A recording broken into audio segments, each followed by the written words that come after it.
সম্মানিত প্রিয় সোনারগাঁও সিদ্ধিরগঞ্জবাসী, আসসালামু আলাইকুম। আমরা যাকে দেখতে পাচ্ছি ইসলামী আন্দোলন বাংলাদেশের আমির পীর সাহেব চরমোনাই মনোনীত সংসদ সদস্য পদপ্রার্থী নারায়ণগঞ্জ ৩ সোনারগাঁও সিদ্ধিরগঞ্জ আসনের হাত পাখার প্রার্থী আলহাজ গোলাম মশিউ সাহেব। আলহাজ গোলাম মশিউ 1956 সালে ঢাকায় এক মর্যাদাপূর্ণ শিক্ষিত পরিবারে জন্মগ্রহণ করেন। তিনি নারায়ণগঞ্জ প্রিপারেটরি ইংলিশ স্কুলে শিক্ষা শুরু করেন। 1973 সালে এসএসসি ও 1975 সালে এইচএসসি সম্পূর্ণ করেন রেসিডেন্সিয়াল মডেল স্কুল ঢাকা থেকে। পরবর্তীতে তিনি ঢাকা বিশ্ববিদ্যালয় থেকে এলএলবি অনার্স চার্থ বেচ ডিগ্রি অর্জন করেন। স্নাতক শেষ করে তিনি তেল ও গ্যাস অনুসন্ধান খাতে ব্রিটিশ পেট্রোলিয়াম যুক্তরাজ্য এবং টোটাল অয়েল ফ্রান্সে কর্মরত ছিলেন।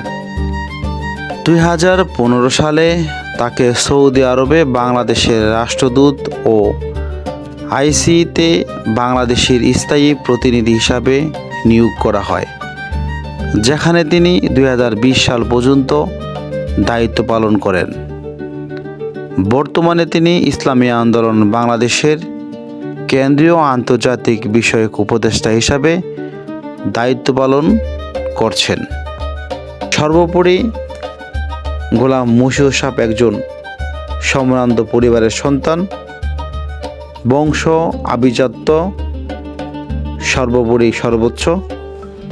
সোনারগাঁও সিদ্ধিরগঞ্জ মানুষের স্বপ্ন পূরণ করতে আলহাজ গোলাম মশিউ সাহেবকে আমাদের সকলের প্রিয় শান্তির প্রতীক হাত পাখা মার্কায় ভোট দিয়ে বিজয়ের মালা গলায় দিয়ে আগামী জাতীয় সংসদে যদি আমরা বসাতে পারি, তাহলে সোনারগাঁ ও সিদ্ধিরগঞ্জ মানুষের আশার স্বপ্ন পূরণ হবে ইনশাআল্লাহ। আমি এমকেএস মহিউদ্দিন, ইসলামী আন্দোলন বাংলাদেশের খাদেম হয়ে কাজ করতে চাই। যত জীবন আল্লাহ তাআলা দুনিয়াতে বাঁচায় রাখেন। সকলে ভালো থাকুন, সুস্থ থাকুন। আগামী ত্রয়োদশ জাতীয় সংসদ নির্বাচনে আমাদের সকলের মার্কা হবে হাত পাকা।